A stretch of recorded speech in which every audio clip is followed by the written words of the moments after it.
یہ نبی اللہ کا یار ہے اور اللہ نے اپنے یار کے لیے کیا کچھ نہیں کیا، عرش سجایا، راستے سجائے، ہاں جی، جل بوٹیاں لگائی اور پتہ نہیں کیا کچھ کیا۔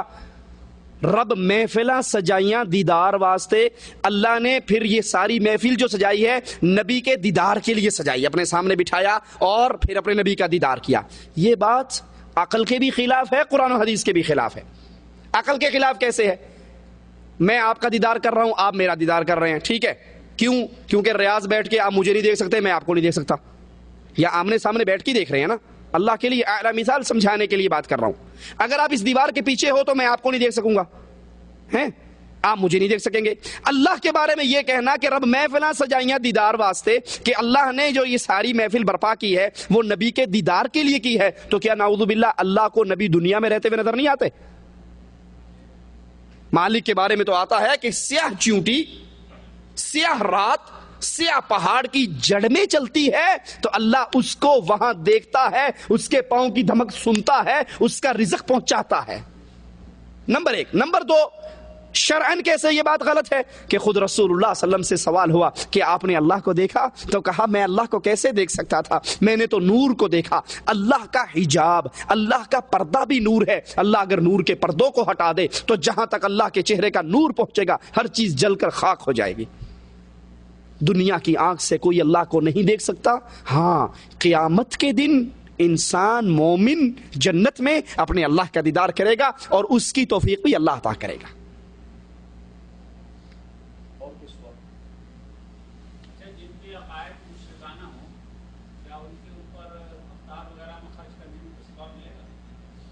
اس نیت سے کہ ہم اس تک توحید کی دعوت پہنچائیں، ایمان کی دعوت پہنچائیں، عقیدے کی دعوت پہنچائیں تو ثواب ہی ثواب ہے۔ رسول اللہ صلی اللہ علیہ وسلم کفار مکہ کو اپنے گھر بلاتے تھے، ان کو گوشت کھلاتے، دودھ پلاتے اور پھر ان کے سامنے لا الہ الا اللہ کی دعوت رکھتے۔ تو جن لوگوں کے عقیدے میں شرک ہے ان سے محبت کرنا، ان سے ملنا، ان سے پیار کرنا اس بنیاد اور اس نیت اور ارادے پر کہ میرا یہ حسن اخلاق، میرا یہ اچھا برتاؤ ان کو اسلام کے قریب کرے گا، ٹھیک ہے، یہ تو مطلوب ہے، یہ تو مطلوب ہے۔ ہاں دل کی محبت ان سے نہیں ہو سکتی۔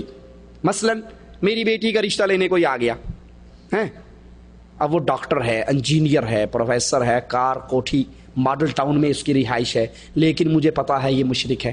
اب میں کہوں یار خلی ولی بعد میں دیکھیں گے، اس کو کار کوٹھی والا تو ہے نا، دے دو دے دو بیٹی دے دو، تو پھر یہ میری بربادی کا سبب ہے۔ اس کو ملنا، اس کو بلانا، محبت سے بٹھانا، قرآن کی آیات کھول کے پڑھانا۔ دیکھیں جب بھی کسی کو سمجھائیں نا آپ، اگر اس کو، اللہ کے نبی صلی اللہ علیہ وسلم فرماتے ہیں مومن کا آئینہ ہے، مومن کا آئینہ ہے مومن۔ کیا مطلب؟ شیشہ، آئینہ سمجھتے ہیں نا شیشے کو؟ آپ شیشے کے سامنے جائیں، آپ کے یہاں سیاہی لگی ہو تو آئینہ چپکے سے آپ کو بتا دے گا یار یہ سیاہی لگی، اس کو صاف کر لے، وہ ساتھ والوں کو نہیں بتائے گا۔ یعنی آپ جب کسی کو دعوت دیں تو درد کے ساتھ دعوت دیں، محبت کے ساتھ، چھیڑ کے لیے نہیں، کافر کافر شیعہ کافر، کافر کافر شیعہ کافر، جو نہ مانے وہ بھی کافر۔ یہ طریقہ رسول اللہ کا نہیں ہے صلی اللہ علیہ وسلم، ٹھیک ہے۔ بڑا مشہور ایک واقعہ ہے ہمارے علاقے کا کہ دو آدمی بس میں بیٹھے تھے، ایک سنی تھا ایک شیعہ تھا۔ اب سنی کو نہیں پتا یہ کون ہے، کہنے لگا بھائی آپ کون ہیں؟ کہتا جی میں کافر ہوں۔ اس نے کہا یار پاکستان میں رہتے ہیں، یہاں تو سارے مسلمان ہیں، آپ کافر کہاں سے آگے؟ مذاق نہیں کرو، بتاؤ آپ کون ہو؟ کہتا بھائی میں نے کہا نہیں میں کافر ہوں۔ اس نے کہا نہیں یار سیریس، میں پھر آپ سے پوچھتا ہوں آپ کون ہیں؟ کہا اچھا اگر میں سچ سچ بتا دوں میں کون ہوں تو پھر بھی تو مجھے آپ کافر کہو گے۔ کہا کیا مطلب؟ کہا میں شیعہ ہوں۔ کہتا ہاں پھر تو کافر ہے۔ تو یہ طریقہ رسول اللہ صلی اللہ علیہ وسلم کا نہیں ہے، یہ طریقہ اللہ کے انبیاء کا نہیں ہے۔ بات ٹھیک ہے، ہم مانتے ہیں کہ یہ کفر ہے، یہ شرک ہے، یہ بدعقیدگی ہے، لیکن جب جس کو ملو گے پیار سے، محبت سے، او پیارے بھائی تیرے گلے میں یہ تعویذ پڑا ہے، اللہ کے نبی نے اس کو حرام کہا ہے، پیارے بھائی قبر آنے والی ہے، موت آنے والی ہے، تو جب یہ لب و لہجہ ہوگا دوسرا سمجھے گا کہ یار اس کو واقعی مجھ سے بڑی محبت ہے۔ اور جب دور سے بات سمجھانے کے لیے بیان کر دوں، کہتے ہیں تاریخ میں آتا ہے ایک بادشاہ کو خواب آیا کہ میرے سارے دانت ٹوٹ گئے۔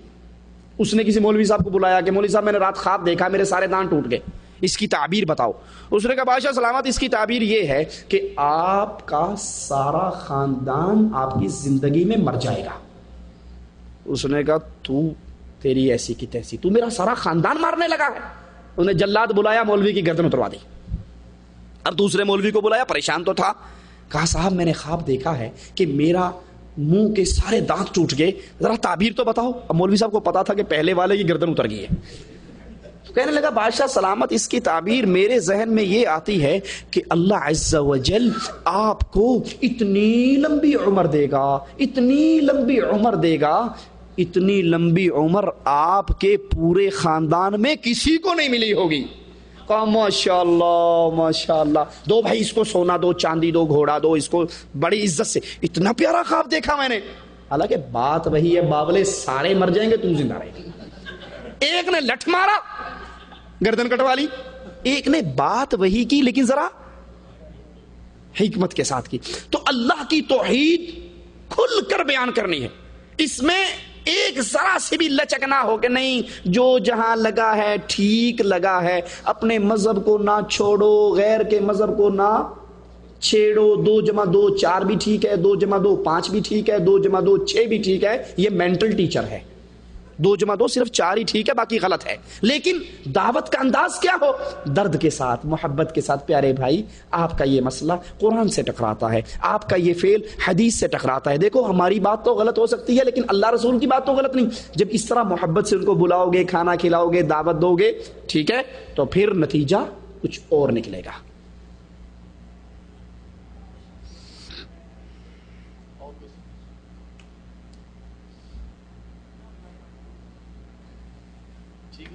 سبحانك اللهم وبحمدك اشهد ان لا اله الا انت استغفرك واتوب اليك. بارك الله.